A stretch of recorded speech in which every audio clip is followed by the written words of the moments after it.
Your life experience, good or bad, is a gift when you share it with others. At Taxi Chronicles, we allow real riders with real stories to share their gift.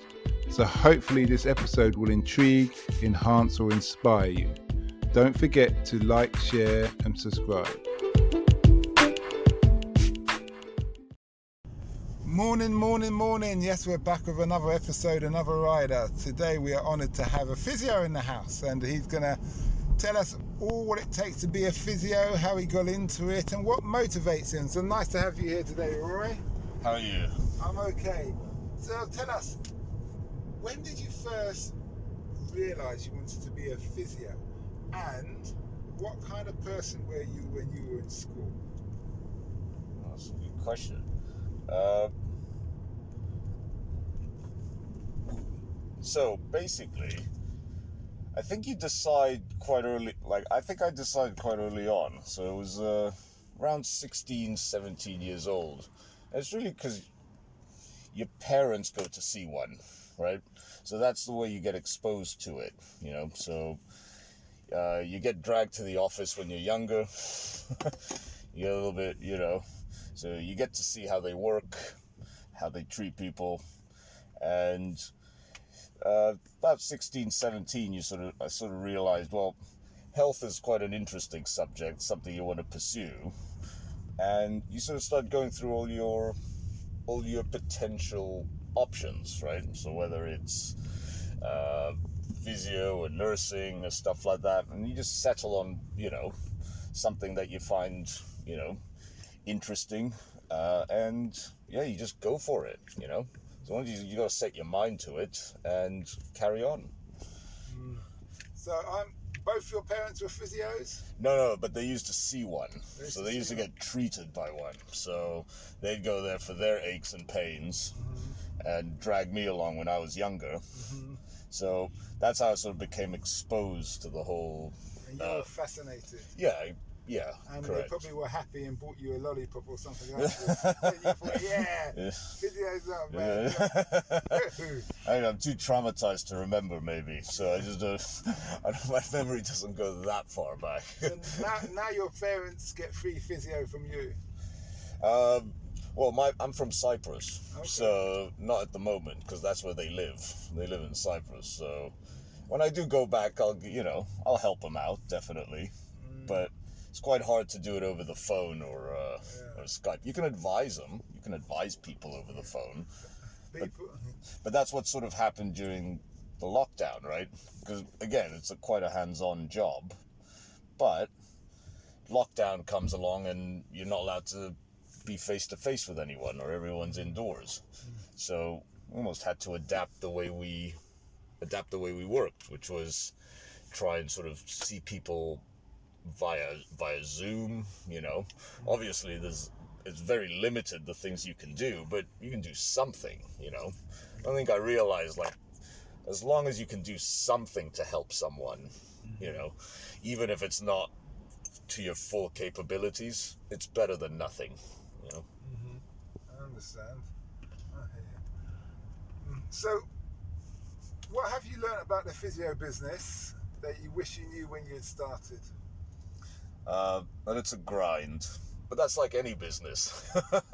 you got to start from scratch, and you got to work your way up. It's slow. It's, you know, sometimes it's hard, sometimes it's fatiguing. It's quite a physical job as well, but it's one day at a time, you know. It's not overnight success. It never is, you know, nothing ever is really. It's not quickly, you know. Sometimes you're underappreciated. Sometimes you work very unsociable hours as well, because people want to see you when they don't have, you know, when they're off work. So you sometimes have to work weekends. Sometimes you have to work lates or earlies, bank holidays. But in the end, you meet interesting people, and you get to help them, which is, you know, I guess it cancels it out, you know. So it's self-satisfying. Yes, it is in a way, you know. It's You spoke about directing people over Zoom due to the lockdown. Yeah. Do you find that works, or are people like, no, I just want you to do it? Well, for any of the hands-on stuff, massaging and, you know, sort of stretching them and doing it, you can't do that over Zoom, you know. But what you can do is you can teach them to be sort of self-sufficient in a way. So obviously it's better if I do something, but at the end it's sort of like, well, I may not be able to do it for you, but at least if I can teach you how to do it, it's better off in the long run, you know. So because then you'll know how to take care of yourself for future reference, you know, as opposed to running. It teaches you sort of self-sufficiency, you know. So it wasn't easy because there was a lot, you know, you had to figure out what you could do, what you couldn't do, but you could advise them on things. You could sort of talk to them about, you know, do's and don'ts. You know, you could talk to them about why they had a certain injury or how it may have come about.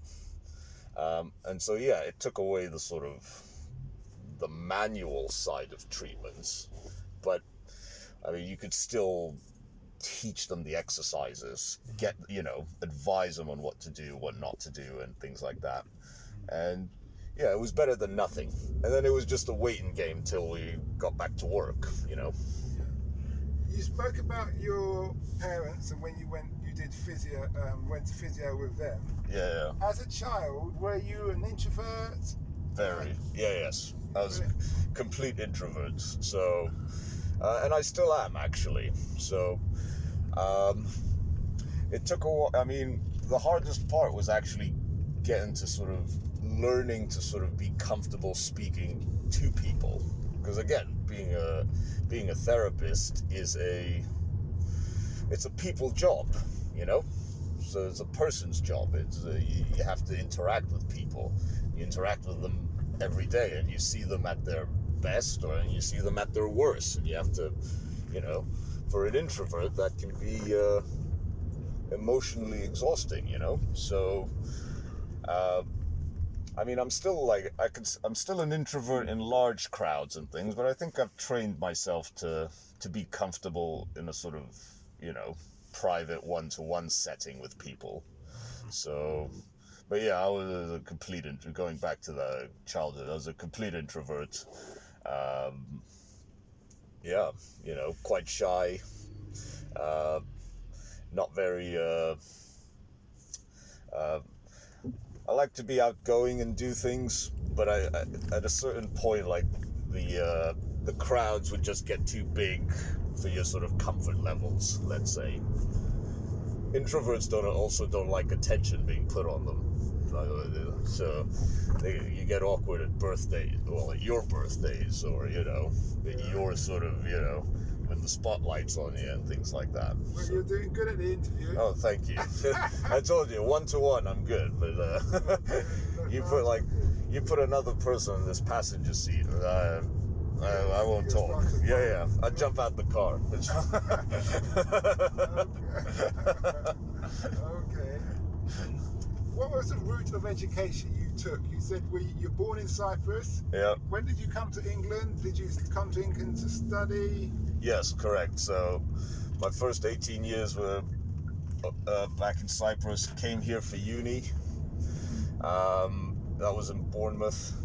Then moved to London, get a job. And 10 years later, here I am, you know. So it was sort of start working for someone else, then start your own practice. Then I went back to the master's degree here in London, but that was sort of simultaneously to working. And again, it's just one day at a time, trying to build up your sort of practice, your reputation, your sort of patient base, either word of mouth or, you know, advertising, or but you just have to sort of be around, you know. I think that's the thing with businesses. It's never overnight success. It's one recommendation here, one phone call there, and yeah, you just have to keep going. What do you do with are there some customers who just constantly want to see you and never really trying to help themselves? How do you handle them? Do you, That's a very good question, actually. So you always have to sort of ascertain at the beginning what their objectives are. So we have to before I start with anyone, we have to get on the same page and sort of say, what do you want out of me? And likewise, I can sort of tell you how to sort of get there, So for most people, it's pain, right? They come in pain, whatever the back pain, neck pain, headaches, whatever, and they want the pain gone. Well, sure, okay, we can talk about that and just say, well, there's different ways to get rid of that pain. So, and we can go through all those options with them. But then especially in our world, it's about keeping that pain away, right? So, to get rid of pain, you normally need someone like a professional to help you out with that, or some sort of therapy, or some sort of medication, or whatever it is, or a combination, right?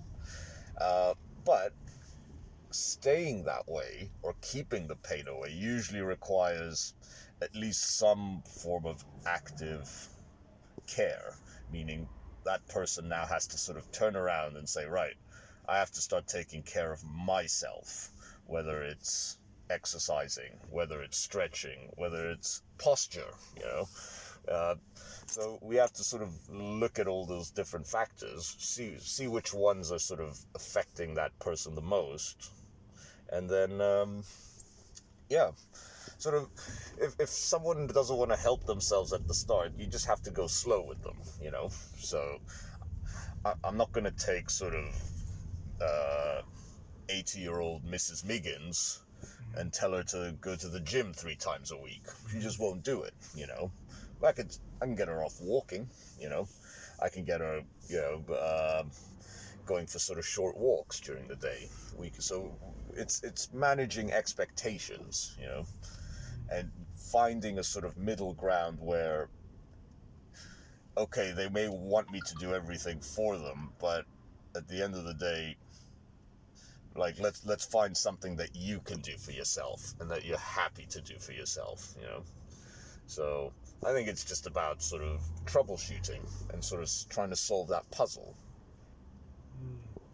That makes sense. Sorry, I go off on tangents sometimes. It does. Because again, it's about, if someone wants me to do everything for them, I sort of think, why?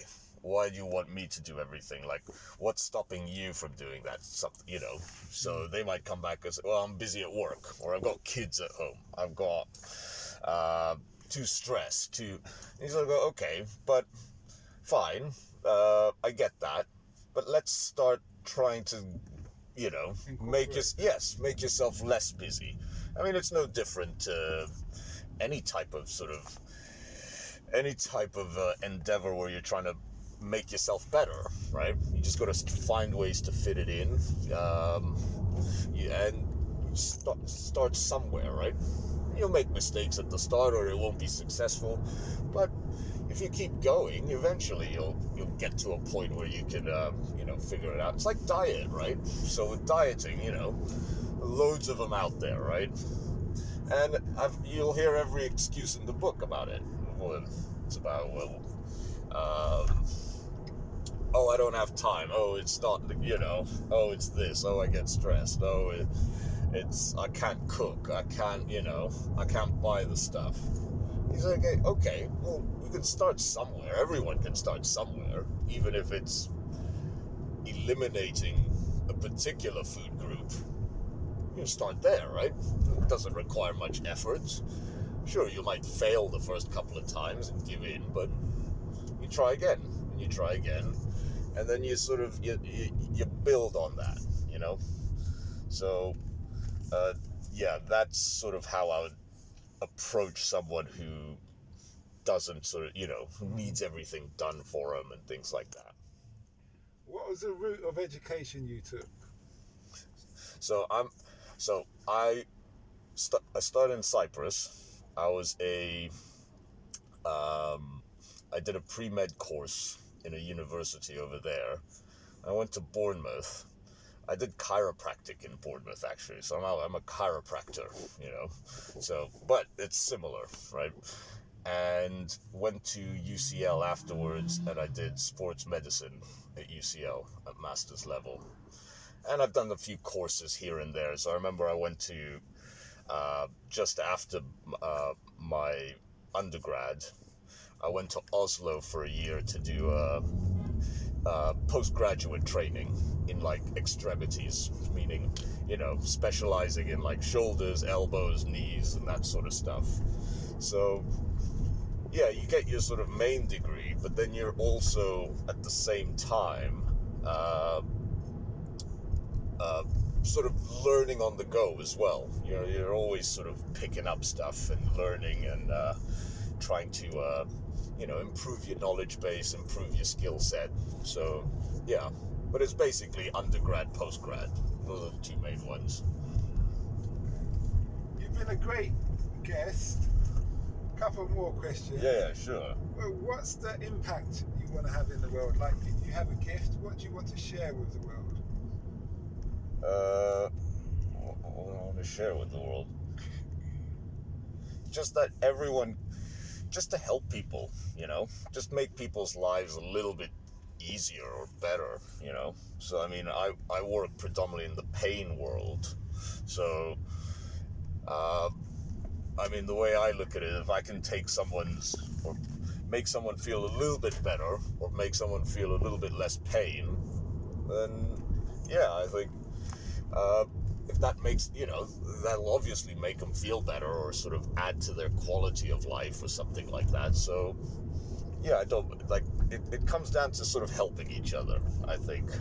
And we all have our different ways of doing it, but if we could all, try and help each other sort of be a little, make life a little easier or a little better, I think the world would just be a better place. So, I'm not going to sit here and say I can change the whole world or something. I'm not that smart, but you can have an impact on your own little circle even, and then that to me is really enough, So, the route of education you took, you've done a degree and masters, and are they both in physiotherapy? Yes, correct. Okay, and did you do A-levels? No, I did something, so I went to an American school back in Cyprus, so I just have a basic American high school diploma. So it was an American system school, high school. Like an international school? Yes, exactly. So they don't do A-levels there, they just do, they just have their own American sort of diploma system. So yeah, no A-levels, unfortunately. Or luckily for me, I heard they're quite hard, those A-levels. My last question to you is, what would you say to your 16-year-old self? My 16-year-old?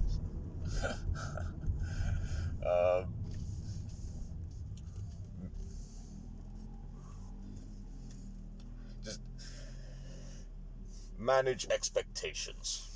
That way. You could say a lot of things to my 16-year-old self. Go and tell us then. But, no, I think the main one is sort of, again, no rush, and then life is a slow sort of gradual improvement sort of process. Nothing happens overnight. Nothing comes easy. Nothing worth having comes easy, and just be patient with it, one day at a time, I think that's the sort of message I'd give my 16-year-old self. Well, thanks a lot for that, and we wish you well. Thank you. Great. It was great.